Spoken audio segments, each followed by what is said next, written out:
Alright. Having some issues streaming here.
Invincible.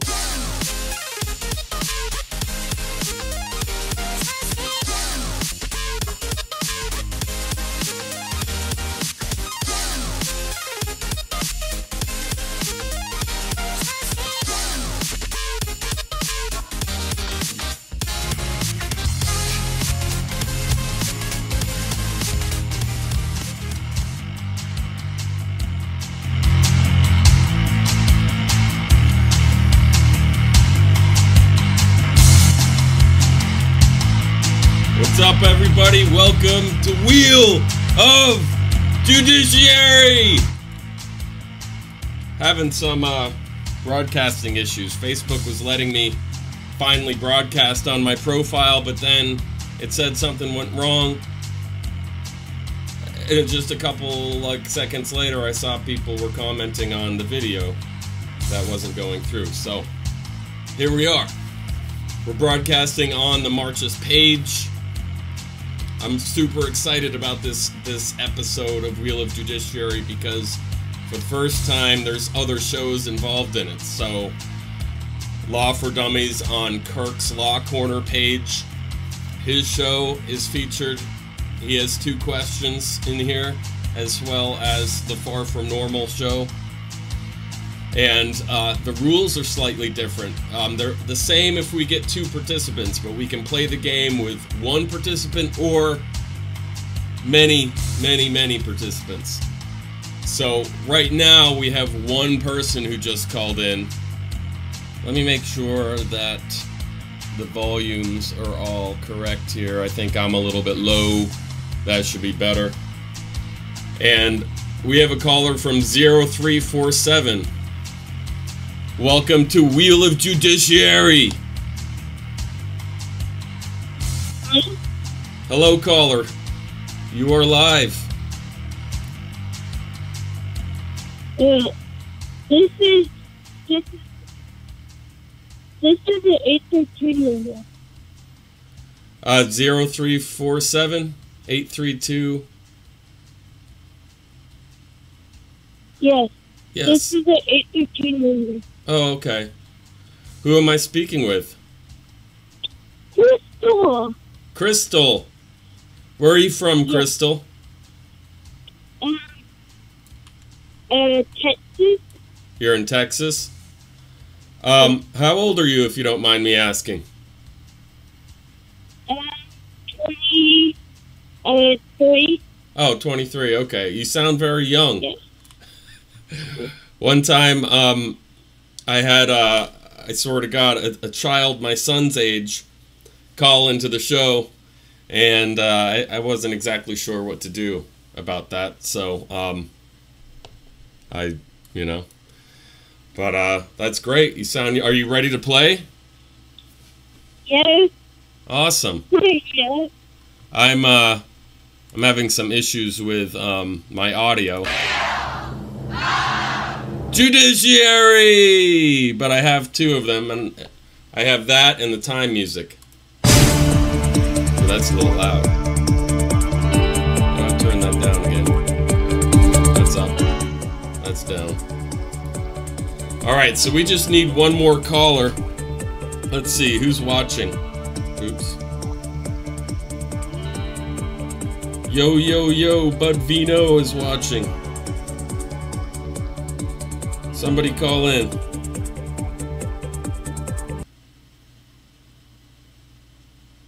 So if nobody calls in, there's a way we can play with just one participant. So maybe we could, So tell me a little bit about yourself, Crystal, while we wait for everybody to call in. Everybody, meaning one more person. I have eight point injury, and I was diagnosed with hydrocephalus in 1993, and it was I had my first shot put in at I think 2 days old, and I have been trying to get 5 toy outfits every since I was diagnosed. I'm having a little bit of a hard time understanding you. Are you away from the phone or? No. Okay. Tell me that one more time and speak. I had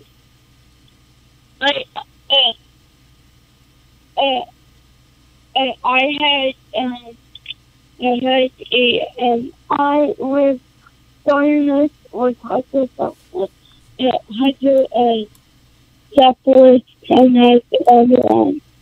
the funny, and I've been trying to get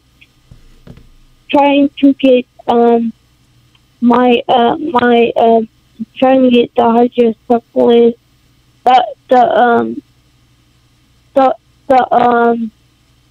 my story out there every since. You've been trying to get your story out. What did you say? I said you've been trying to get your story out, posting it on Facebook and stuff. Yeah. Yep. And it was just, it was. Oh, we have another participant. Uno momento, por favor. Hello, 1391. Welcome to Wheel of Judiciary.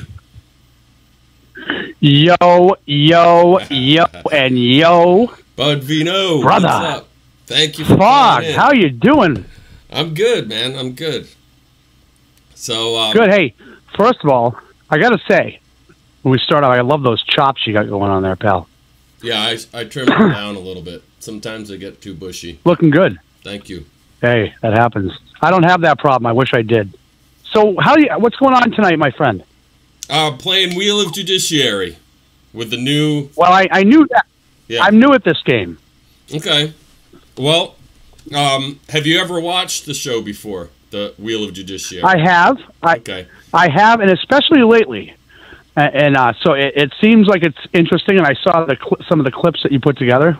Looks pretty awesome. Yeah, I made sure that so you guys knew what clips I was using from the show, and I thought, trying to really the basis of the show is just to educate ourselves. So I try to take specific things like different laws that are mentioned or this or that, and reiterate it here on this show so people get a better understanding. And it's helped.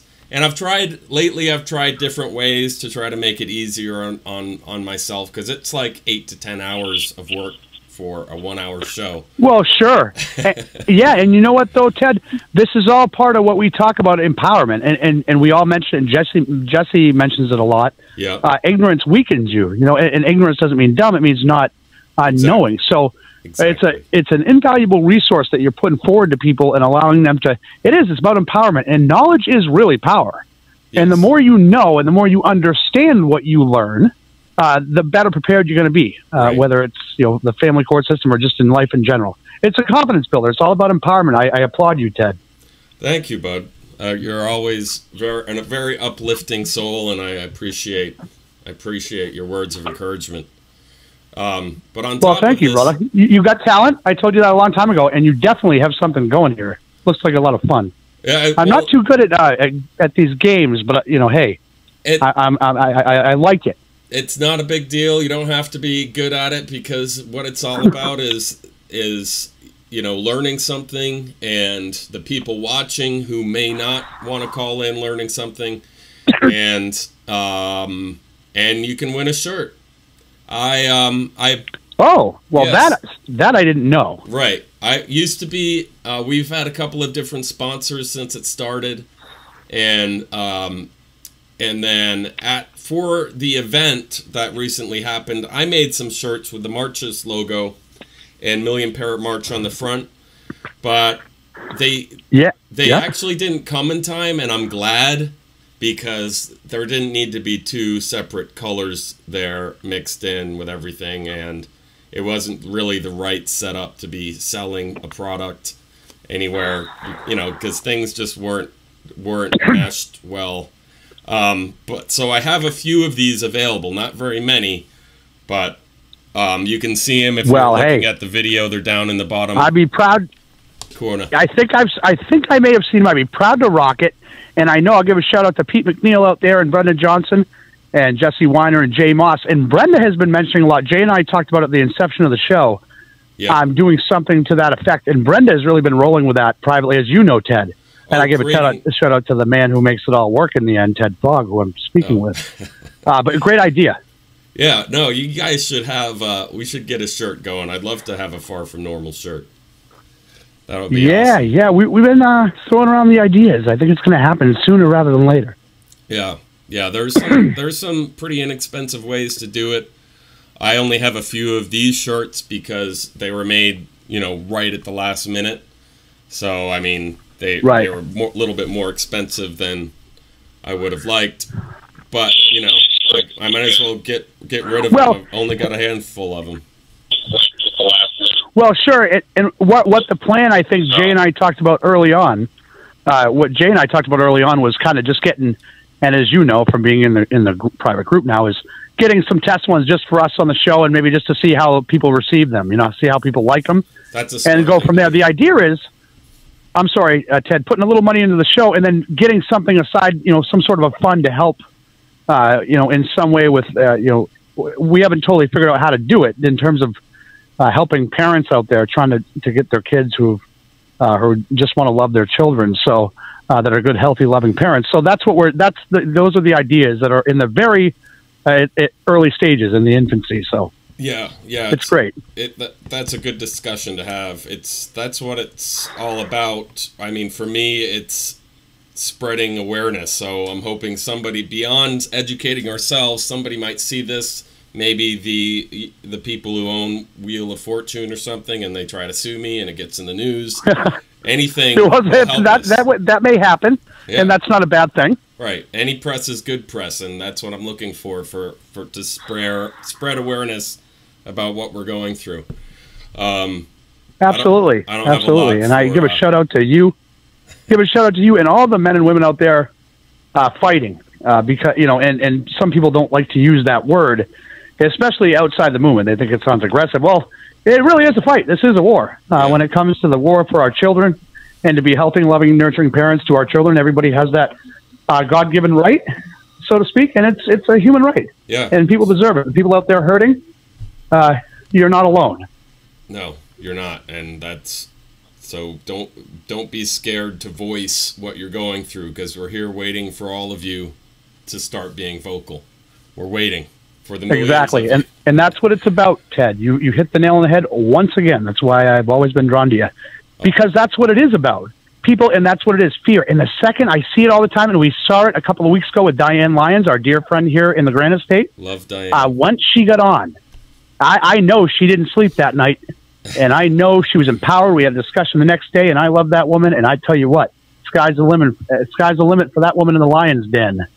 That would be incredible, and if she wants to do that, I'll certainly help her. We used to practice. Oh, yeah.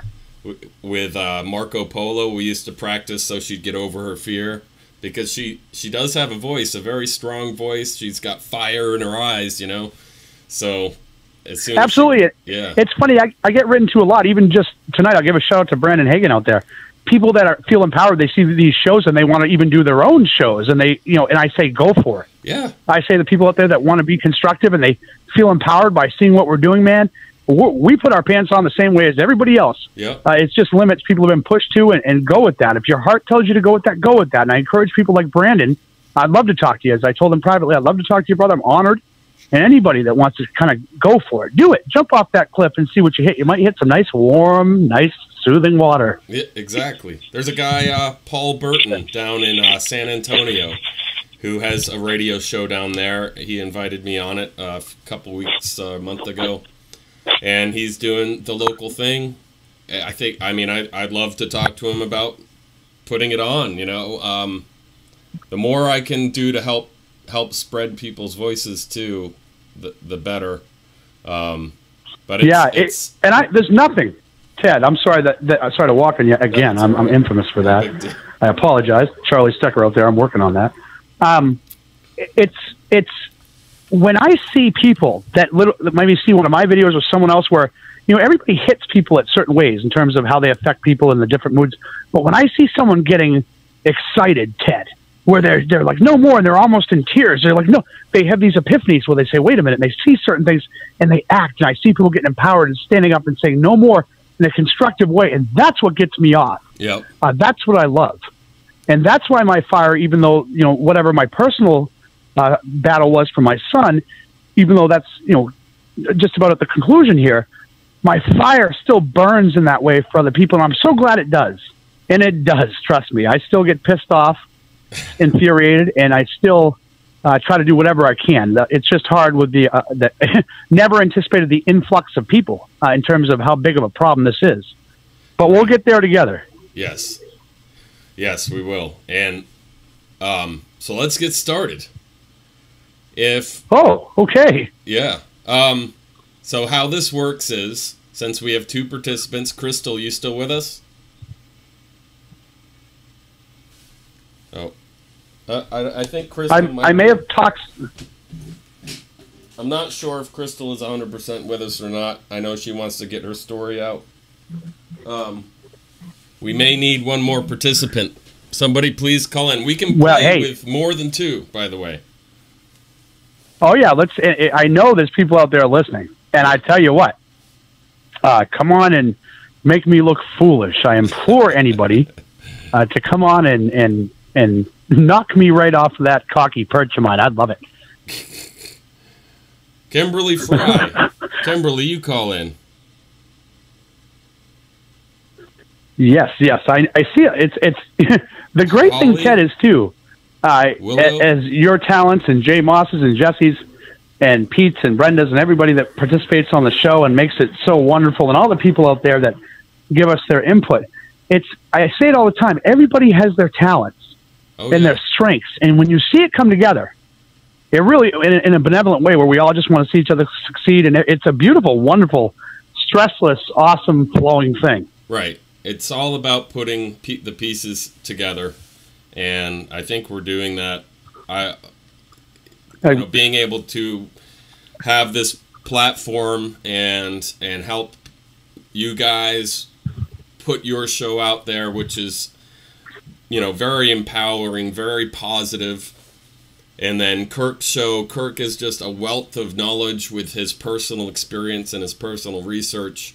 It's absolutely, it's very unique. So I'm super excited, and hopefully there'll be more to come. There's certainly it'll definitely happen, Ted. And you mentioned Kirk too, Kirk Pendergrass. I love the Law Corner in terms of the things that Kirk does. What I mean is, there's a great contrast in the different styles and the different approaches, and it's perfect. That's the way Kirk plays to his strengths, and he does it well. And he is empowering, and he is knowledgeable. He is. It might not be fair if he played the game. That's the only problem. No, see, I was going to just hang up and pretend like I had a bad connection if he came on. No. oh, sorry about that. The show's over? Well, oh, shit, I missed it again. Kirk was on? Oh, you're kidding me. I wanted to say hi to him. I mean, you do have an advantage on one of the questions, obviously, because one of the questions is from the Far From Normal show, which you are a co-host on. But that's okay. We had one Wheel of Judiciary. It was Wheel of FERPA. Wheel of FERPA, and the FERPA man himself, Randy Davis, called in. And his fiance played, and it was fantastic. It was really fun. He's a fun dude. I love Randy too, and his wife. Fiance. I don't want to speed it up too much for them. Right. But I love Randy too. He's a cool dude. Yeah, Randy definitely shoots from the hip, and I'm all about that. Yeah. There's no bullshitting with that guy. That's for sure. Yeah, I mean, it's a nice little core. Neil's shouting out there. I don't know Neil as much, and I don't, I love Neil. From what I see on there, I have a lot of respect for the people in this movement, the people doing productive things out there. It's really when you don't focus on the negative and you just say, when you see it and you let it roll. Yeah, it really opens you up for wonderful things when you're open for it. Yeah, and that, I have work to do there still, but I'm doing. Okay. Well, hey, Ted, as we've discussed, it's all a learning process for all of us. Exactly. It's all, and different things hit us in different ways, and none of us are perfect. We're all in this, and we all have issues, obviously, a lot of times emotionally because of what we're experiencing. Yeah. So you know what? You just go with. I always say too, don't buck. Sorry, go ahead. Well, no, I was just going to say some things are taken more personally depending on the history. Yeah, absolutely. So that's the thing I've got to be careful. Yeah, no question. Well, sure, and you gotta look at it too and say to yourself, okay. And I always say too, in terms of whatever fight it is, I say there is a healthy level of narcissism, and say to yourself, what good for me is going to come out of this battle in terms of where I'm taking it? What's my end goal? Right. And I can tell you right now, if it's simply to discredit someone, people out there, even if they're not credible, I don't mean things. What I mean is, if you're just doing things, even if you're right, to out someone, that karma will come back on you. I'm telling you. People, the trash takes itself out. Yep. Longevity is the hardest thing. But I tell you, and you see it every day, Jay Moss will attest to this. You know, I can tell you, when you just continue with your heart, and we all know when someone is full of shit in our hearts, it doesn't matter who it is, we know they're not down for us, no matter what they say. Go with that, you know, and say, hey, look, we're going to talk here or we're done. What I mean is just eliminate the toxicity from your life. And again, it allows in all the positivity, and you can do whatever you want in this life. No fear, baby. No fear. We have another participant, 2838. Welcome to Wheel of Judiciary. Who are we speaking with? All right. Well, I think I'm scaring her. Well, let's move on. I'm scaring them all away, Ted. We're just going to go player one style right now with you, bud. And if somebody else calls in, or if 2838, I mean, if they get their audio figured out, maybe it's an audio problem. Or if Crystal is still with us, then we'll and there is the code, too, that you got to punch in, I believe. Yeah. I had to do. The meeting. You might have mentioned that. Yeah, it's right there for everybody to see. So, are you ready for your first question, bud? Go ahead. All right. Number 39. No free man shall be seized or imprisoned, or stripped of his rights or possessions, or outlawed or exiled, or deprived of his standing in any other way. Nor will we proceed with force against him, or send others to do so, except by the lawful judgment of his equals, or by the law of the land. In the chapter 29 of the 1225 reissue, it's reworded to say, we will sell to no man, we will not deny or defer to any man either justice or right. So, the question is, what document is Kirk reading from? A, the Magna Carta. B, the Bill of Rights. C, the Declaration of Independence, or D, the U.S. Constitution. And I can replay that for you if you want. Yeah, it was a little broken up, but I'm going to say the Constitution. Is that your final answer?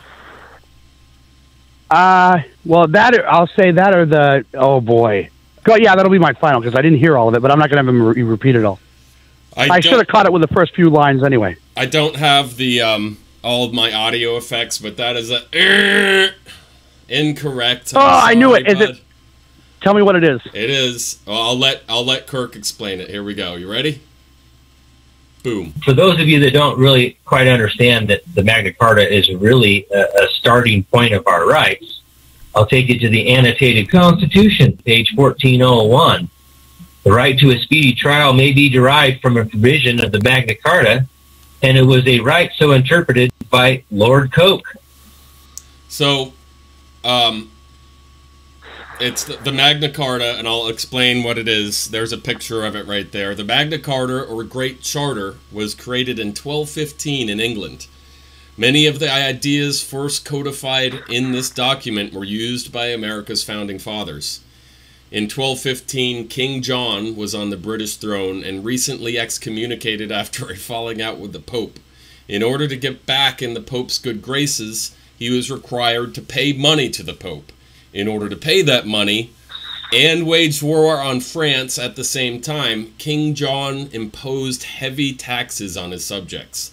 The English barons fought back, forcing a meeting with the king, where he was coerced into signing the charter, which protected some of their basic rights against royal actions. So this document, created in 1215, was the basis of literally all our current human rights, right here. Yeah, let me tell you, and I give hats off to Kirk, and I had read that, I believe, obviously back in the day, but on Kirk's Law Corner somewhat recently. And I'll say, if he's still alive out there, my constitutional law teacher, Mr. Sherwood, would be very disappointed in me for not getting that answer correct. So, sir, if you're still above ground or not burnt up, I'm sorry. I'm sure he won't mind. It's a quick question. Like I said, don't be afraid. I'll play each one again because, you know, even though the system I have, it's a lot clearer. It's still there's still a possibility for clicking on your end. So. Well, I think it was more the reception. I don't think it was your playback. I think that was okay. Okay. Well, let's move on to question 2. And this is your show. Let's see. I've got this lit. There we go. There it is. You ready? Here we go. Question 2. Let's do it. One of the things I'll do is I always get my transcript from the court. I've been doing that probably for the last 2 years. Immediately after a hearing, I order the transcript. I actually take some of the conversation or the colloquy out of the transcript, and I use those on my Facebook page. When you depend upon the actual record, which is part of the public record, you know, I don't speak about my ex and her new boyfriend. You know, I don't never bring those kind of issues or words into whatever I do in this movement. I keep it totally about the actions of the system, of the court, of the attorneys, and that's public. They're open to public ridicule. All right, so the question is, what is Edmund's sexy voice explaining here? He has quite the deep voice. I wish I could give. Well, first, well, I was going to say that I completely lost a little bit of what, because it's so intriguing. He just is. He puts a trance over you. That voice, my God! I want to hear him sing. I'd be like, Ed Welch, my man, out there in New York. Just talk to me, baby. Read me the Constitution again. Oh. Put me to sleep. I say, Ed, I don't even care what. You see, Ed's so smooth. He's so slick. It doesn't even matter what he says. He could just recite the ABCs, and you'd be, I know. Like, yeah. Ed is definitely an alpha male, and I love that. He's my style. I love Ed. So, you know, coming up with incorrect answers sometimes is hard, but what, and I can replay this for you, but what the question is what is he explaining here? The difference between freedom of speech and hate speech, freedom of speech versus provocation, freedom of speech versus safe spaces, or freedom of speech versus defamation. Defamation of character. I'm going to say D. I'm going to say defamation. Ding, ding, ding, I could be wrong on that. That is correct. Yes, he is talking about your freedom to... We'll see what the video answer says, and then we'll get into it more. There is no video answer for... Oh, wait. Yes, there is. And he gave such a... Well, he didn't give a detail, but he spoke about the fact that I could speak about the courts because they're public figures. I could speak about the attorneys. He was looking for a mention of my ex's name. And so that's when I realized, well, okay, I can say what I want about the judges and the courts, just don't say her name. He's the one that told me how I can post, you know, inadvertently. You understand? Yep. So don't tell me that I can't speak outside of the court about what happened in the court when any stranger who knows how can come and get this themselves and read it. Right. So you know, because of time, I had to cut out a lot of the discussion, but Jesse was talking about... Well, with me, you have to. Well, you'd have to if I'm involved. Well, you both commented, and that discussion went on almost the entire hour. It was really interesting, actually, listening to it live, because you talked about instances that happened to you. Jesse talked about something that just recently happened to her, where the judge said, if you talk about this case out of court, then I'm going to take your husband's rights, his visitation away. Right. And Edmund is saying, you've got to take that to court because it is public record what is said in court. As long as you stick to what is said in court, if they come after you for that, that's a violation of your freedom of speech, and that's fraud. And just like Kirk Pendergrass will tell you, you bring that to federal court. If a judge is telling you you can't speak about public record, that's not okay. So defamation. Right, and I might. Go ahead, Ted. No, well, I was going to continue on, but no, you go ahead. Sure. Well, let me just quickly say, first of all, Ed is right on. Yeah. And I always say, when in doubt, you know, people ask me all the time that see the videos that we do, or I do, or other people do, and they ask opinions. And the first thing I say is, a lot of people, people want to do videos right when they get out of court, when it's raw. And I understand that because they're emotional. And my best advice is to go ahead and record that video, but don't do it live and wait. Sleep on it, record it, watch it the next day, and see if you feel the same about posting it. Yeah. And the reason for that is just because a lot of times you're emotional, and then the next day you cringe. And your best bet, obviously, again, it's about being emotional too. And when people get out of court and they use names, and because they're upset, and it's when you get pointed in terms of, again, defamation. We start defaming someone, and it's easy to do when you're emotional. Son of a, and then you start throwing out certain things that you absolutely shouldn't be. So again, my best advice is record it when you're that pissed off, when you're that hot, emotional, and then wait on it as hard as it is until the next day. Watch it, and if you feel the same way, and obviously get some sound advice if you're in a situation, but try on too, and you are too. Freedom of speech is just that. Right. But there is a such thing called covering your ass and being careful. So it can be a fine line sometimes, and there's free editing apps. There's free video editing apps for your phone. So get one of those, and then you can take that video and edit out the person's name if you want, because defamation laws protect people from untrue, damaging statements, even on Facebook in instances now. They provide important recourse for people whose careers, reputations, finances, and/or health have been damaged by the harmful statements. However, defamation law often intersect with laws that protect freedom of speech, obviously. This should be taught in 2nd grade. So just as it is important to protect people from the harms that untrue statements may cause, it is also important to protect people so that they may speak freely without fear of reprisal. This is a delicate balance sometimes. If the defendant can prove the statement he or she made was true, the defamation lawsuit ends there. People cannot be punished for speaking the truth, no matter how ugly it may be. You have to be careful how you express your opinion. Your opinion, if it is not fact, will be defamation of character. And what Edmund was explaining here is, in order to talk about your case publicly, you need to protect yourself from lawless judges who will try to use, quote, hurtfilioma, as I like to put it, to violate your First Amendment right. Stick to the facts. So, well, exactly, Ted. Great advice, sound advice. And I'll say, too, we can be self-destructive. We can be our own worst enemy. And again, always look at the end result. What good is saying all that's going to do for me? Is it going to benefit me in the long run, or is it only going to backfire on me? Right. Again, venting is great, but you don't. Again, it's not going to help you, even if you're right. If someone's the biggest scumbag in the world, and it's all about. We always say playing the game. It's all about the game. And it's being mentally strong, which is the hardest thing at 3 in the morning when you haven't eaten or whatever, and you haven't slept, and you're worried, and you're fearful, and you're every emotion in the book. Right. A lot of us, to contain yourself, and we've all been there. Well, yeah, a lot of us have it. So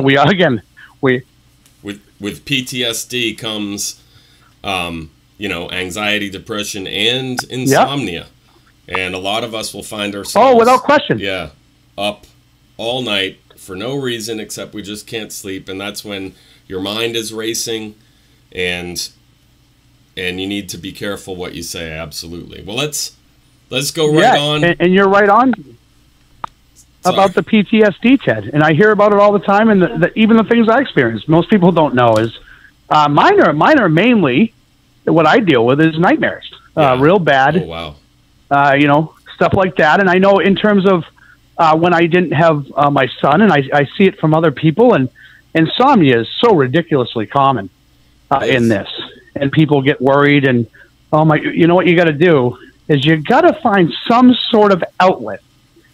And I know that it's therapeutic a lot of times to be in these groups. It is, but can it also get real emotional?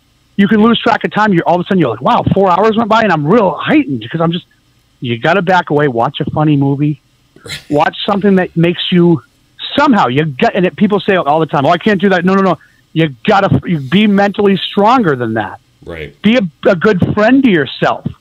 Make yourself, to eat, make yourself sleep. You are your child's warrior. Right. So, if you're fighting for your children, you've got to keep that temple up to par because you're going into battle. You wouldn't, if your child was getting ready for a big game or whatever, you wouldn't not let them eat or sleep. You'd make sure of it. You love yourself that same way. Right. Because you deserve it just like they do. Fight for yourself as hard as you're fighting for them, because they will see that self-respect you have for yourself no matter what. It's all about being able to look in the mirror. Exactly right. And that you having your kids walk around and say, damn right, that's my mommy. That's my daddy. Damn right. They'll be proud of you, so let them be right. proud of you. And And it starts with being proud of yourself. Yep. Live a respectful, honest life.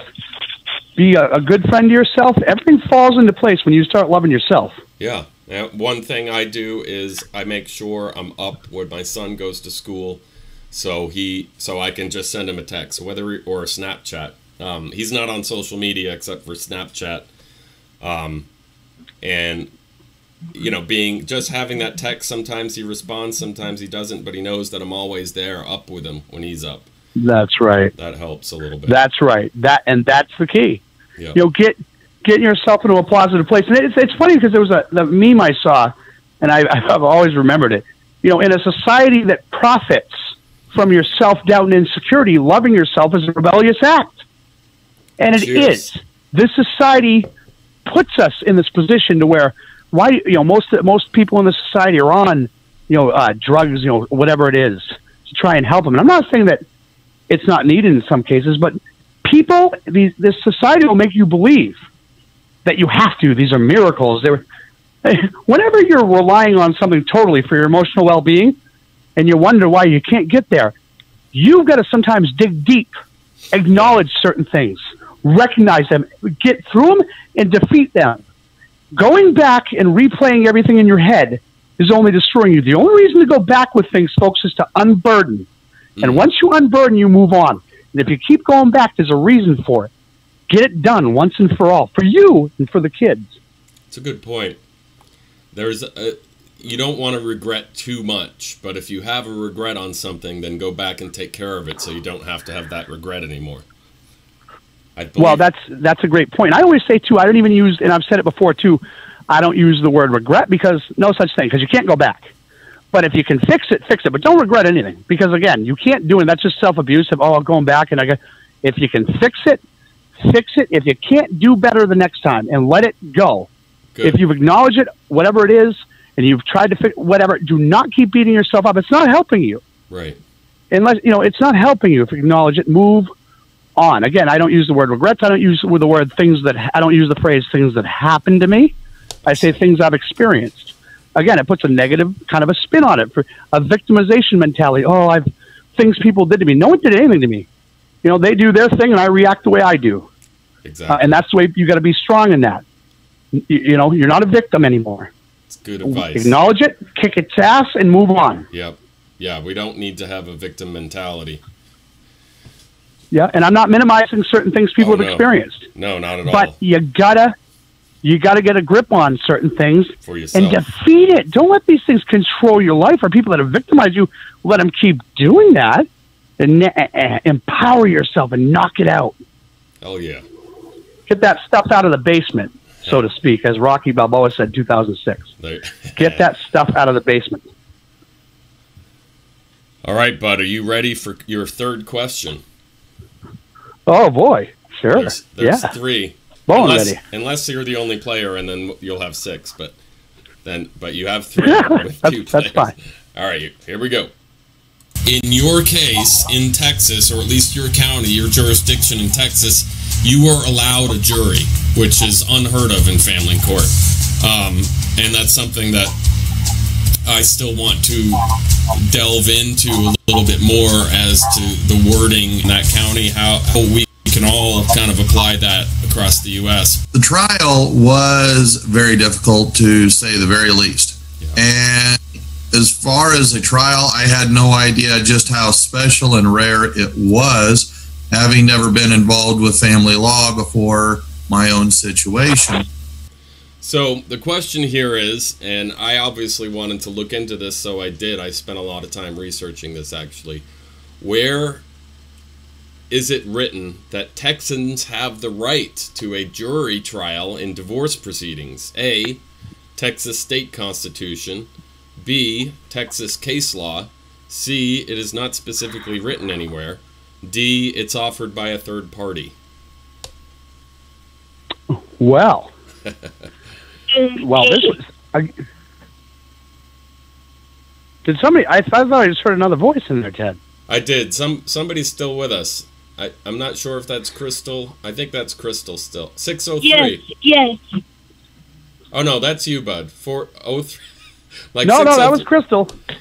No, I'm just looking at the numbers. Crystal. I'm like 603 number. Who's that? Oh, duh. Yeah, Crystal's still with us. But Crystal, it'll be your turn in a second. This is Bud's last question. So where is it written that Texans have? Okay. I'm going to say the Texas Constitution. I'm not sure of this one. I didn't hear the whole thing. I've got a little 7-year-old. I'm sorry, Mace, running around at my feet. But I'll say Texas, the Constitution. Ding, ding, ding! That is correct. Congratulations. Oh!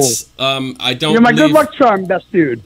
That because Rod didn't know either, so there's no video question here. Texas Constitution, Article 1, Section 15, guarantees the right of trial by jury for those causes of action or I have a problem with this word. Analogous causes of action for which a jury trial was available when the 1876 Constitution was adopted. That's when it was written, the Texas State Constitution, 1876. A brief review of prior decisions reflect that a jury trial could be had for divorce cases before the 1876 Constitution was adopted. So accordingly, a party to a divorce proceeding has a constitutional right to a jury trial under Article 1, Section 15. Why the rest of the country can't figure that out, I'm not sure, but hopefully Texas can help us out there. They are, in fact, the only state in the country that allows jury trials in divorce proceedings. And so, since I have such a hard time with analogous, I brought the definition here. It's an adjective. Comparable in certain respects, typically in a way that makes clearer the nature of things compared. Analogous. Right. Like an analogy. Analogous, a plurality, I guess, right? Right. Or something to that effect. Yeah. An analogy is, well, wouldn't analogy be an adjective well, too? No, I don't know. Well, geez. Maybe I don't, now you're gonna confuse us all and everybody out there. That's what goes through my head. If they have a word analogous, analogy, I guess, would be a verb. You're doing something as an analogy. Analogous you're right. You're right. Would be adjective. I don't know. I've been struggling with those terms. Well, I'll say hello to my friend from high school, Lori Damon, who is a school teacher, and I've got some other friends that are school teachers. So don't be too upset with me. Lori lived right next door when I moved to Ware, New Hampshire. And she's a school teacher now. And Lori, don't be too embarrassed that I didn't know this. You're doing good. You got 2 out of 3. But I can, well, sure. And I can act real, since I got that last one right, too, I can act real cocky about it. Like I definitely knew it through and through. And of course it was. What is it, Article 15? Well, of course it was. All right. Of course that's Section, what it is. Article 1, Who doesn't Section know that? 15. I mean, come on. That's common knowledge. Texas Constitution, no, front to back. All right. Exactly. So, Crystal, are you still with us? Yes. Are you ready to play Wheel of Judiciary? Yes. All right. Hi, Crystal. Hi. So, let's see how we do here. Let's go right into your first question. Player 2, question 1. Are you ready, Crystal? Yes. Here we go. Oh, there it is. From the Magna Carta to this number 8 right here. And to a speedy trial, listen carefully, to a speedy trial by an impartial jury of his vicinage, without whose unanimous consent he cannot be found guilty, nor can he be compelled to give evidence against himself, that no man be deprived of his liberty except by the law of the land or the judgment of his peers, okay? And what's not in the state constitution is going to be in the United States Constitution Bill of Rights. But if anything in the Constitution or laws of the state to the contrary are notwithstanding in law, that's Article 6, Clause 2. Okay, so if there's anything in the Constitution that's in violation of the supreme law of the land, it's notwithstanding.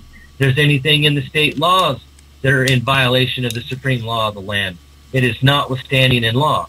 All right, so what Kirk is saying here, and what the question is which one of these 4 top controversial Supreme Court cases backs up what Kirk is saying? This is a very good question, and if you have some understanding and you've talked to people about law and where we get a lot of our common law, you may know this, but it's not an easy question. So which of these 4 top controversial Supreme Court cases backs up what Kirk is saying? A. Dred Scott versus Sanford, 1857. B. Roe versus Wade, 1973. C. Marbury versus Madison, and I don't know why I don't have the freaking year there. D. Citizens versus the Federal Election Commission, 2010. So A. Dred Scott versus Sanford. B. Roe versus Wade. C. Marbury versus Madison. D. The really super long one, Citizens United versus Federal Election Commission.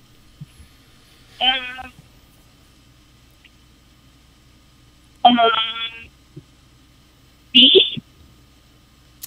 B as in boy? Yes.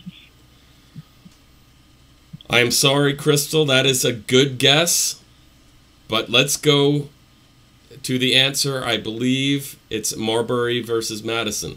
And Marbury versus Madison, Yep. 5 U.S. 137, backs all of that up. Read that case.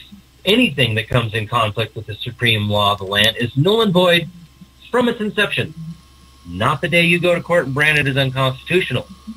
So if you know what your rights are and you're claiming your rights, and somebody's trying to tell you, well, this statute says, this rule says, this regulation says, you know what?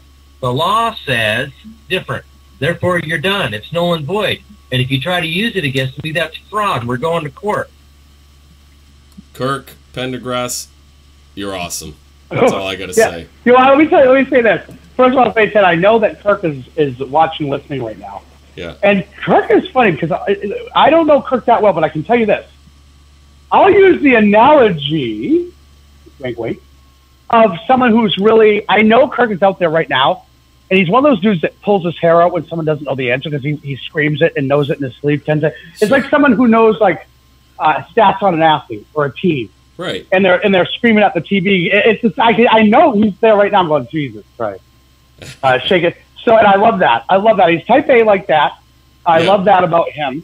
And I know he's watching, and he's, hopefully we're making him somewhat proud. We are remedial here in this compared to him. Yeah. Compared to him. But we're learning.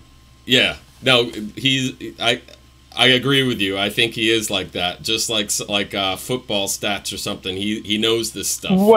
Yeah. And don't without question. Question. Don't feel bad, Crystal, because Roe versus Wade is a very well-known case. The fact that, I mean, if you hadn't heard of any of these things, that would have been my choice as well, Roe versus Wade. Everybody knows Roe versus Wade, but Marbury versus Madison is what he was referring to. It's probably the second best-known case. So in March 1801, this is some good history right here. John Adams, we all know who John Adams is, appointed a number of Federalists to judicial openings in an attempt to handicap President-elect Thomas Jefferson's incoming Democratic-Republican administration. But because Adams' Secretary of State, John Marshall, failed to deliver all of the appointees' commissions, and because Jefferson subsequently directed his new Secretary of State, James Madison, not to deliver the remaining notices, a number of employees were unable to assume their new positions. One frustrated appointee, Federalist William Marbury, petitioned the Supreme Court to force Madison to deliver his commission. On February 23, 1803, the court handed down a unanimous decision that Madison was not required to deliver the agreement because the law requiring such action, the Judiciary Act of 1789, conflicted with a piece of the Constitution. Marshall, by that time Chief Justice, argued that the Judiciary Act was unconstitutional and therefore void, thus establishing the basis for judicial review and solidifying the role of checks and balances in American government. Well, Somehow we've lost a little bit of that in the last 241, or less than that since 1789, but 230 something years, because the judiciary has no checks and balances, and we as the American people need to be putting them back in check and balance things out. And that's exactly my intention. So that was a good Absolutely. guess, Crystal. Go And ahead, though. Yeah, and I want to say, Ted, it's funny because I have a lot of people that will come to me and things like that with different law questions. And I have people I know that say, well, you used to be a cop. And Kirk can attest to this. Police officer, that's criminal law. There's a huge distinction between criminal and civil law. Yeah. And I'll tell you, I had to get my hands dirty like everybody else when I was going pro se on this for over a year. And I kind of depending on what I was looking up, I reached out to people, different attorneys. But there is a huge distinction. Kirk will be the first to tell you that. So I'm not an expert even in criminal law, although I know more about criminal law. Now it's probably about equal, just because I've been in it. Right. But Kirk, that's just, he plays to his strengths, and that's great. Yeah, it's police officers are held to, it depends on the state too. Some state constitutions, your oath isn't necessarily to the Constitution, it's to the court, which I thought was very interesting. So when you had to give your oath, was it to the court or was it on the Constitution? And I believe the Constitution. It was, and that's the state of New Hampshire. Yeah. Yeah. Well, yeah. good. Yeah, I was a police officer in 3 different towns in this state, and it was always the same. Sworn in 3 different towns. Well, that's good to know about New Hampshire. At least they've got that much straight. That being one of the things, I guess. But in terms of it definitely is. And you know what it is too. And Connie Reguli, I know when we had her on the Far From Normal show about a month ago, we talked about these sort of egregious sort of disregards of law and things like that by the judicial system. We talked about it becoming kind of normal. It's been normalized, and so people don't take it. It's not as glaring perception when some of these judges or lawyers will do what they do, because again, it's just like violence in this world. Yeah. When you see it all the time, you become somewhat neutral to it. Yep. Until it hits your doorstep and your person standing next to you gets their head blown off, and then you start to act. And that's, again, this sort of family law issue and these sort of issues, if they're not on your doorstep yet, which surprised me, they will be on some level. Someone in your family, something. It will affect you, and it does. Your pocketbook, and you don't even know it. Everything else, it affects everything. It's like Jennifer Wynn said, the kids that are going through this, especially the kids who end up in foster care, and put on psychotropic drugs. Well, your kids are going to be interacting with these kids as they get older, and these are the people who are going to be in the Batman movie. And this is exactly what family court and CPS foster care is doing to our society. They're creating more and more Batman movie shooters, Las Vegas shooters. Well, exactly. Yeah, and the funny thing is I will give my son's mother props for this too, because my son, my oldest, he's got a personality much like mine in terms of he's creative. He doesn't fit inside that mold, and he's in his prepubescent years, which can be tough. And I told him, even just when I saw him last week, I said, look, buddy, those sort of things that you're insecure about, those sort of quirky sort of things are what's going to make you successful. Mm-hmm. Your individuality. And my point is, they wanted to throw him on ADD medication right away. I mean, right. I said absolutely not. That is not going to happen. There's nothing wrong with my son. Again, a lot of these people in these schools, these schools, they want the kids numbed. Yep. There's some good teachers out there, but there's also some real putrid ones, just like there's putrid cops, putrid everything, and there's good ones. But my point is, it's easier to handle a bunch of numb kids and just go through the emotions and actually teach. And it's hard. And I will say this to some of these teachers, it is hard, because you have these kids that come from these dysfunctional homes and the lack of respect on some of them, and you're trying to deal with that and incorporate it with the kids that actually are behaving, or the ones that might have other emotional issues. Some of these teachers, it's not fair to kind of put it all on them. But my point is, so I think they get overwhelmed. What's the easiest thing to do? Right. And I can't imagine the teachers having to deal with kids coming from foster care and broken families. I mean, right. Yeah, it really does affect our whole society, and eventually it's going to be pretty glaring. But hopefully we can stop it before that point. Crystal. Well, we wonder. Oh, sorry. Go ahead. She's ready. Are you ready, Crystal, for your second question? Yeah. All right. Player 2, question 2. Here we go. This is straight from Bud Vino. Hey, you're coming back next week, right?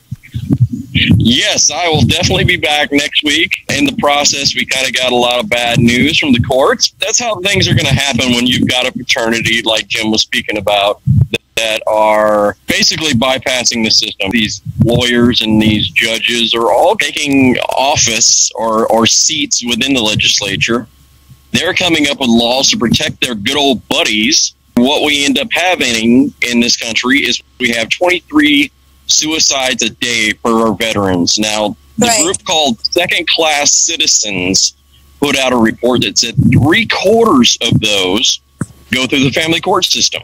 Yep. That means 17 suicides a day among our veterans. That's why I picked a day of 17. So, what has Jay decided to do for 17 days in protest of the legislative fraternity made up of lawyers and judges? A, walk the streets of Illinois for 17 days, stay off of Facebook for 17 days, go on a hunger strike for 17 days, or run for governor for 17 days. Like I said, it's hard to come up with incorrect answers. So, Crystal, based on the fact that 17 veterans a day commit suicide, and that's backed up by that, oh shoot, now I forgot the name of it, that website he mentioned. Jay can deliver on all this. Yeah, it's disgusting, but go ahead. Yeah, and so he's doing something for that 17 days to represent those 17 veterans. So is it walk the streets, stay off Facebook, go on a hunger strike, or run for governor?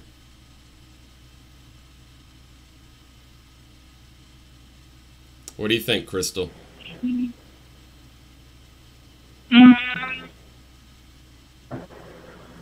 Facebook?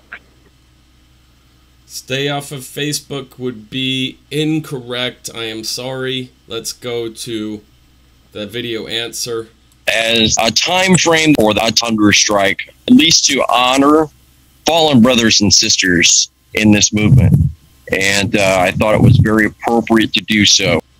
So he is, and I'm not sure how he's doing.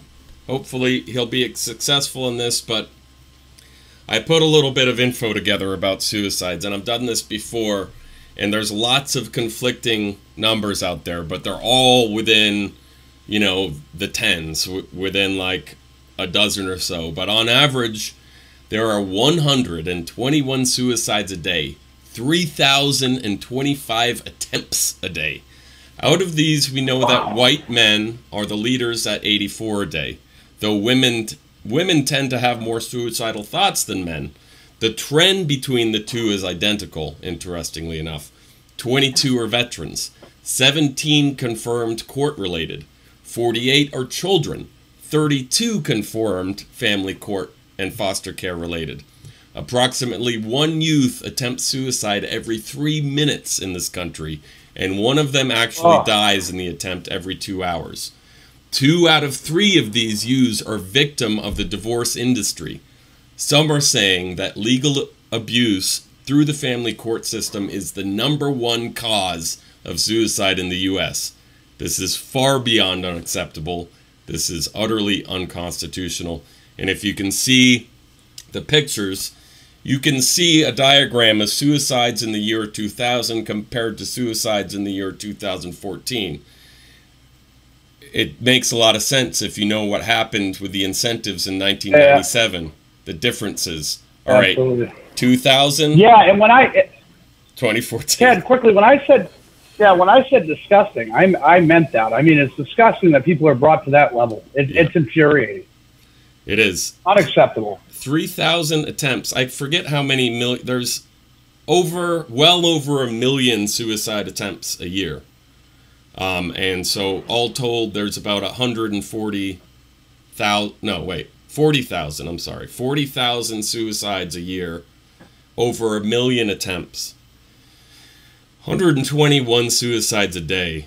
And if you can see this graph, suicide effect by family issues, there's a pie chart here. That's a little bit small. Let me blow this up.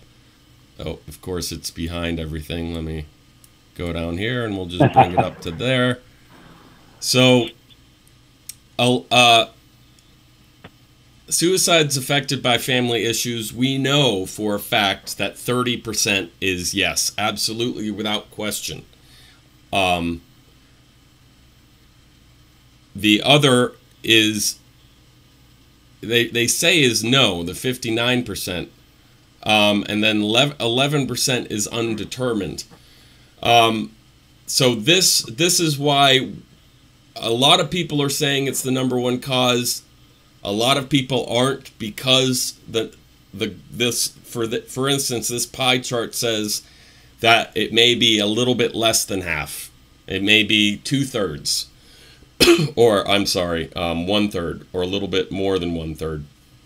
But it's pretty close. We could say that, and this costs us $51 billion a year, suicides in this country. So on top of that, if we take, let's say it is just under a half, just over a third, just under a half. I mean, getting rid of family court and getting rid of the corruption in the foster care industry could save us not only the almost $1 trillion between Title IV-E and Title IV-D and the lawyers who get paid, but another $25 billion almost by getting rid of the suicides. Family court is responsible for over 1/3 of all suicides in the country. Staggering, Ted. It is staggering. It's, and as you said, you mentioned, Ted, I mean, there is no denying the correlation between family court, pharmaceutical, the big farms, everything. It all goes hand in hand. That's another. And it is absolutely unacceptable, and it hits all of us. I mean, I just saw, again, in the irony of it, in the tragedy of it, is a friend of a friend. Her son committed suicide just this past week, and was at one point in the foster care system and suffered pretty horrendous abuse. He was a young man in his 20s. A good friend of mine, back in June, same thing. It happens way too often, and it's heartbreaking to know that people get to that level of desperation, and it's got to stop. And where does it stop? Things like this: people that stand up, then say no more, and address it again, acknowledging. Yeah. You know, when you put the numbers out like you did, Ted, it's really and the money that you discussed, it's not even something you can really calculate, because there's so many things. It's unfathomable. It's way out of control, and it's time to end it. Yeah, the pharmaceutical industry, that's something I haven't really delved into, but the amount of PTSD, the legal abuse that they cause, helps Big Pharma into the billions. I mean, sure.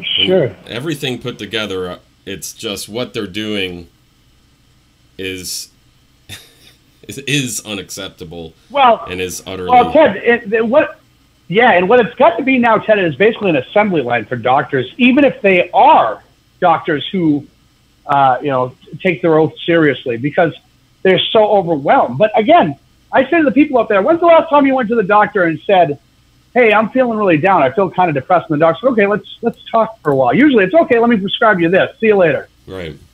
And again, it's not acknowledging the issues. This pill will help you. That pill will help you. And I don't give a shit. I'll say it till I'm way more than blue in the face. You can load yourself with whatever medication you want until you acknowledge what the underlying issue is. You will be a victim to whatever abuse or whatever you suffered from for the rest of your life. Again, these doctors will have you convinced, even the people out there, your doctor, because doctors, of course, they'll say, I had a doctor back years ago when I was on medication. I've been on medications for years, but told me that I would physically die if I got off the medication. I would physically die. And the funny thing is, I might have mentioned it on the radio. I can't remember, but years and years ago, when I came off everything, I went to the doctor, and I hadn't seen her in months and months on purpose. I took myself off of it. I studied it. I weaned. I did everything I needed to do. And it was, depression stuff. And I went in there, and I said to the doctor, I feel great. I had lost like 80 pounds. I said, I never felt better. This is great. What do you think it is? She said, well, it's obvious what it is. I said, what is it? We finally found a combination of medications that works for you. I said, you think that's what it is? She said, yeah, I do. And I said, you know what? You're a fucking fraud. And I called her out. I said, I listened to you for years. I finally dumped all that shit down the toilet, and I'm doing the same with your number, honey. And I never talked to her again. I never felt better. Wow. Again, they want to keep you down like that. They want to keep you down and believing that you need this stupid poison. And that's all it is. It's crap. Yeah, there's something to be said for simply getting exercise. That helps a lot. Yep. The first, my situation, obviously, I, did the full onslaught of stress tests. All my anxiety came from, and my health issues came from family law, legal abuse. And, I was put on Zoloft, which didn't agree with me, but the Xanax, I have a small, very small, the lowest dose possible, and I take that on demand. And for me and my chemistry, that takes care of any panic attacks that might be setting in. They did put me on a different drug called Effexor, which works with my chemistry a lot better than Zoloft by a long shot. And, I'm on a lower and lower and lower dose, actually starting to get weaned off of it. And I was on Zoloft for 2 years before I'm finally like, I can't take this anymore. I got to get off of this stuff. And I'll say this. This is what my belief is. And this is not a knock. I love you, Ted, and certain people, and we all go through different experiences and we learn. But my personal opinion, just from my standpoint, not about you pointed, any doctor that prescribes something like Xanax, Klonopin, Ativan in the long term is irresponsible. That stuff, the only time I prescribe that, benzo, is if someone's wife or child just died that night for a few nights. And literally I'd tell them what it was to numb you out. Yeah. And again, I don't judge because I don't walk in anyone's shoes. Right. And I for years I was on the same stuff, all of it. Yep. But my point is, I was under that same belief. The things would set it. Oh, I need this, and I would literally, if I didn't have it, I would get even sicker. A lot of that is mental. Most of it. Well, it is because you believe it's a crutch. It absolutely is mental because there was nothing physically wrong with me. It was all PTSD and. For my for my situation in my chemistry, the doctor I currently have, he didn't prescribe me anything. I told him what was prescribed to me in the past, and so what he in my situation, what we finally determined is, look, if you're not on any of these antidepressants and all you're taking is a half of one of these low dose Xanax every few days. There's a lot worse things out there than that. I can tell you. Yeah. Yeah, so, and I'll tell you right now, the doctor may be and I can't speak for him or anything. Right. But a dose that low for what you're telling me that you're taking, and the doctor, honestly, it's almost sort of a placebo sort of thing. And the doctor may know that even if it's just a mental health, it's really not doing a lot in terms of. And if that's what gets you through right now, and it's really not affecting you, but you think it is, so it helps you, and it's kind of like a sugar pill. It's sort of placebo. Hey. I had a good friend of mine tell me, I love the guy, he's like a brother, that when he was really down, he went to a doctor and he mentioned, his friends of his had been on, Xanax, Klonopin, and the doctor told him absolutely not. And he told him it was irresponsible. And I said, stick with that guy because that's rare. Right. That's rare. Or a doctor say, no, I don't want to medicate you. I want to find out what the problem is. Yeah. Holy shit. I said, I want to get this guy's number and kiss him right on the cheek. Well, doctors are very, very wary about prescribing Xanax since it is a controlled substance. You have to, most doctors now, you really have to be showing that you're having a positive effect, because they keep a close eye. If you are trying to get refills too early, you'll be cut off. They don't mess around with this stuff. Dude, I'm an awesome salesman. I got whatever I wanted when I wanted. The guy I had was irresponsible. He had me on the highest dose. I think it was 2.5. He had me on those like 3 a day. I was a zombie. I'd call, hey, I need more. Sure. Didn't I just give you some a week ago? Yeah, but I'm out. Sure. Yeah, that's I could have had whatever I wanted. Right. Yeah, that's bad news. That must have been before the pill mills in Florida, because I was down there when that happened. But anyways, let's go on. And a lot of people were on like what they call Xanny bars. Too, it's bad news.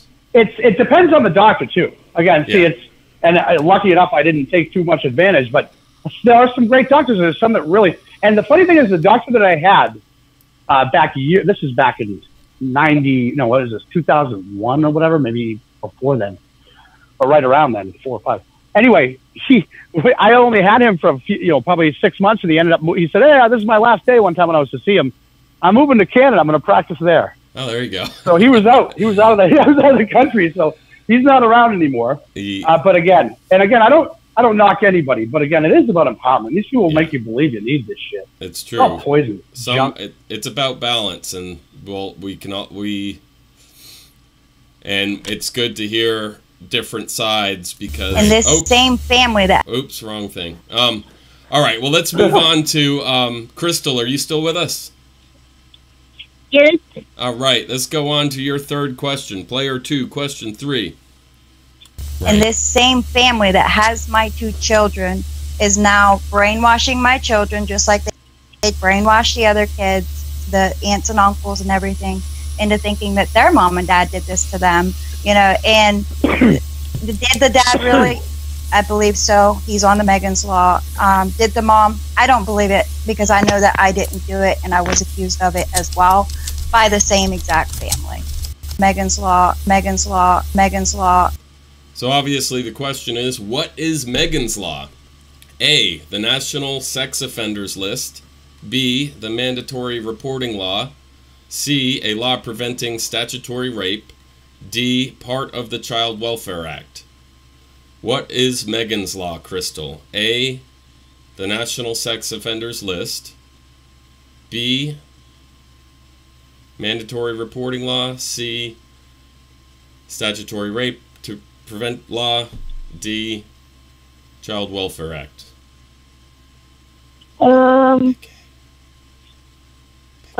C? Let's see what she says here.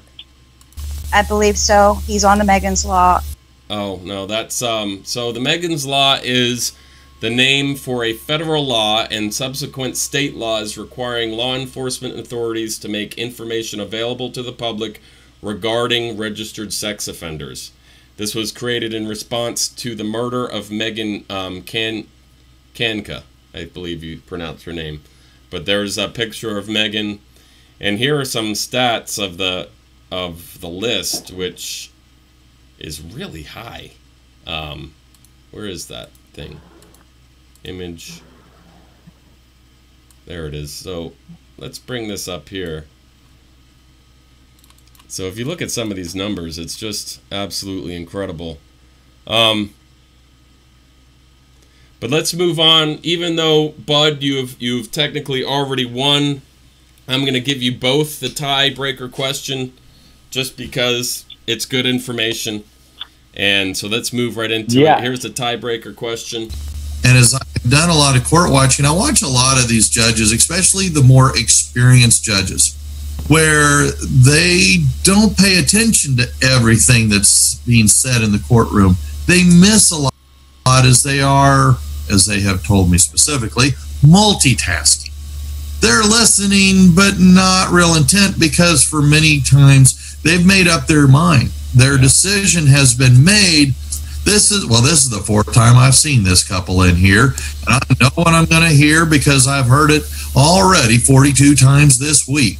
So I'll let them do their spiel, and I'll make sure they get their time.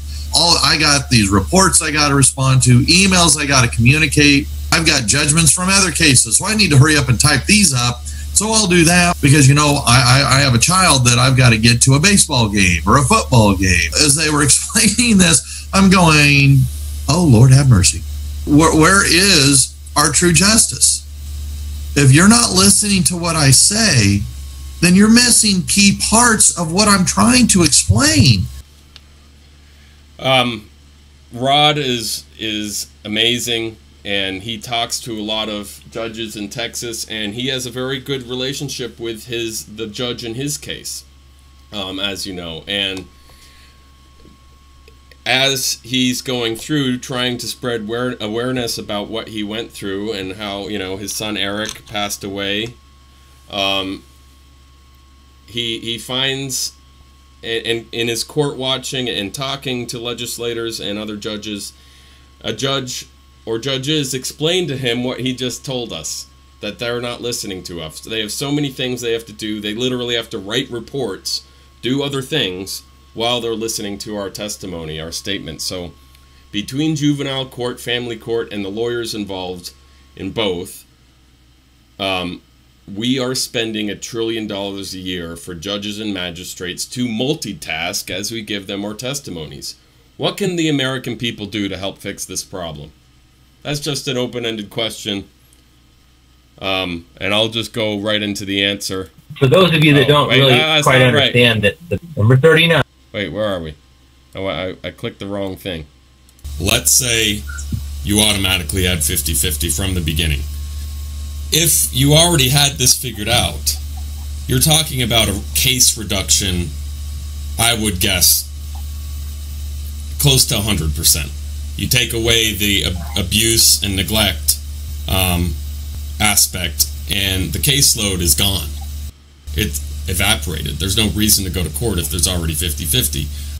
So I'll answer it myself. The answer to that tiebreaker question is reduce the caseload. If they have so many cases based on no-fault divorce, that if a certain process that they had available in 1970 when they made this law would completely change our reality today. We would not have family court because you'd already have this figured out beforehand.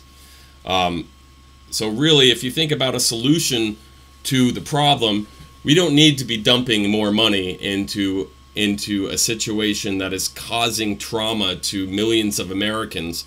We need to fix the problem. We need to stop the problem that's creating these issues, right? So you exactly put in a process that is constitutional, not a process that isn't. Being in front of two people being in front of a judge for doing nothing is unconstitutional, period. We don't even have to go further than that in the discussion. We could stop it right there and say, this is what's constitutional. What we're doing right now is not. You put in a mandatory, quote, prenup, make it an actual civil contract, and you figure out what you're going to do with future children, your future estate, your future assets. A lot of times, like I say, that the husband might say, well, look, if we do have a divorce, you keep the house. So the kids have that anchor. I, of course, still want my equal fundamental rights to my children. Some people might argue, like I heard recently, somebody said, well, if you made a stool, you know, let's say Bud was visiting and he stayed for longer and he brought this stool or this chair, but Bud made this chair. No matter what, even though that chair is in my house, Bud made that chair. That is his chair. And a lot of people will argue, well, the woman made this child, therefore it's their child.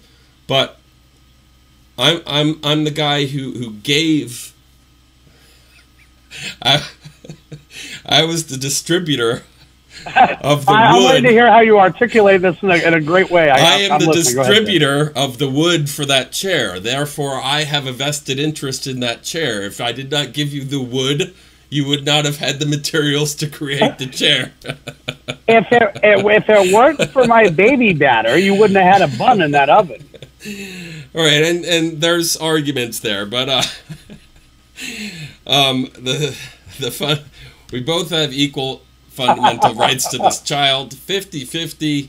I know, and I want to have an equal burden, because that is my child. I want to support that child 50% of the time. There might be people out there who are bad people, and unfortunately those shitheads are the ones that messed up an already messed up system even worse for us. But at the inception, everybody should have the equal fundamental rights to their children, 50%. You have that in there. You can work everything out the way you think it should be worked out. And in the end, if there's abuse, it goes to criminal court where it belongs. That person goes to jail, pays child support, but that will do it. Having an equal 50-50 playing field won't put people in a position where they get this legal abuse, become unstable, and kill their children. All right,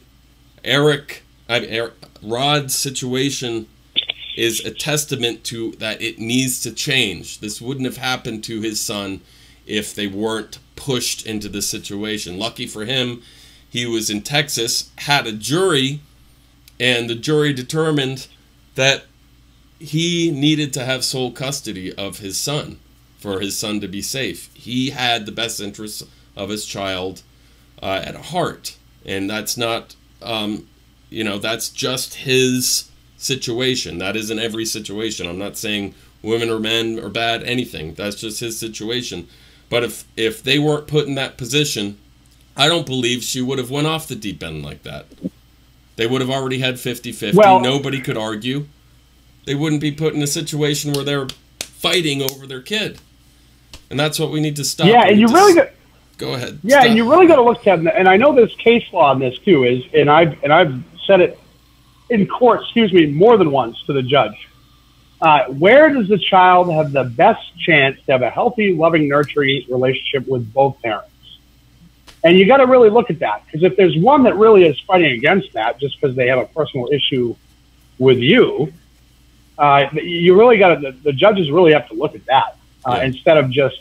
It's funny, Ted, because some of these judges they use their discretion when it suits them, and then they don't when it suits them, even when it's not warranted either way. You know what I mean? Yeah. So what we have to do again is acknowledge where there's the issues and say what you said, no more. It's fear that stops us, and if things don't make sense, it's because they make no sense. And you gotta fight on, against that. Yeah.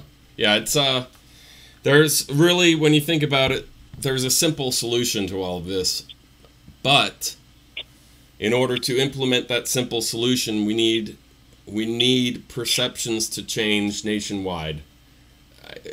I mean, to make it just happen to where, but as we get closer to these elections, there are plans of my own about getting people to make simple calls to legislators all throughout the country, even just leaving voicemails, just to spark that issue. So it's in their head, they're hearing about it, not just from one person, they could throw it away, but all of us, at least in the Facebook community, at least hundreds, a few thousands of times, if we made a call every week to one legislator in every state.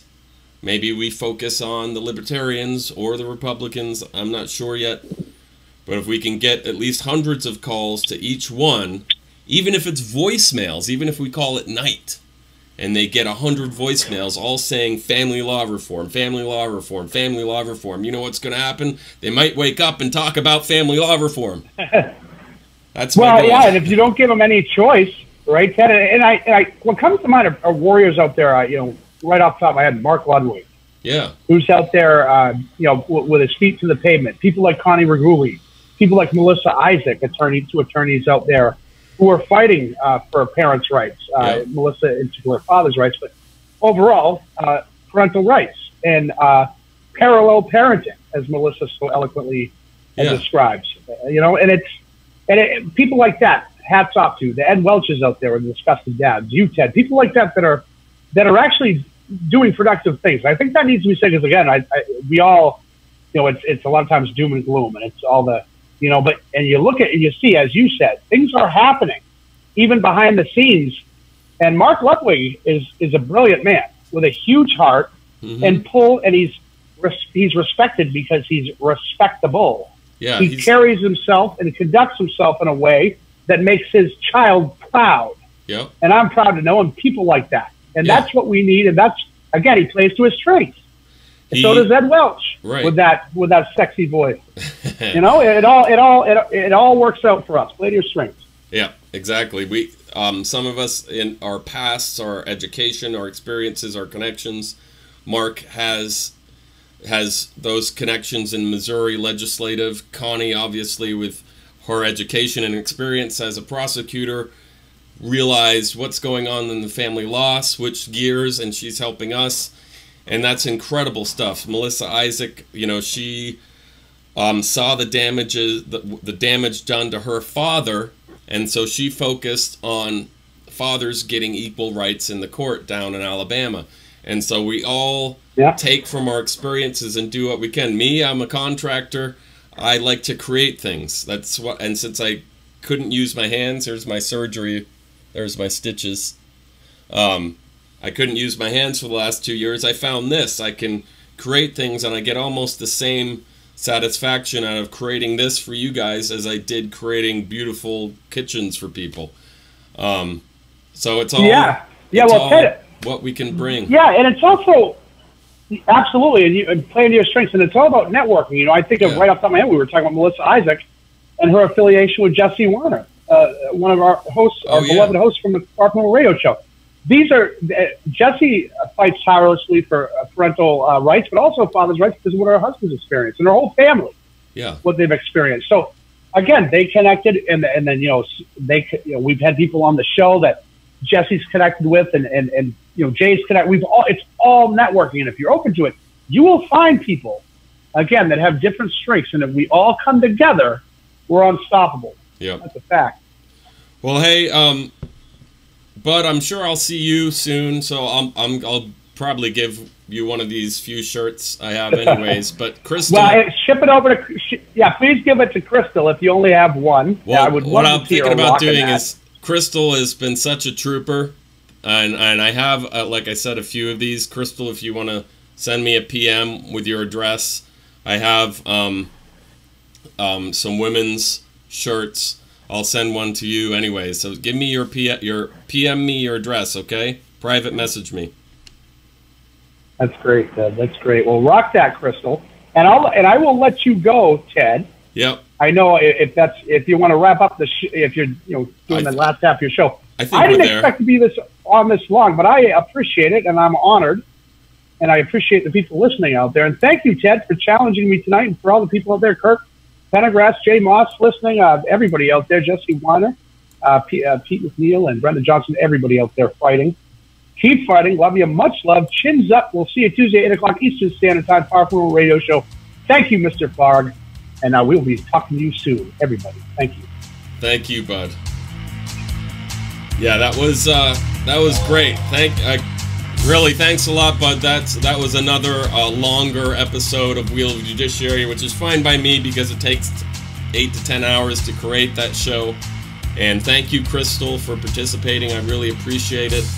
I'd like to talk to you more privately about your case. You know, maybe we could get more awareness about what you're going through. You definitely sound like you could use some help there. So just send me a private message with your address and anything else you'd like to talk to me about. That'd be great. And thank you all for listening to this episode of Judiciary. Have a great night. Mwah.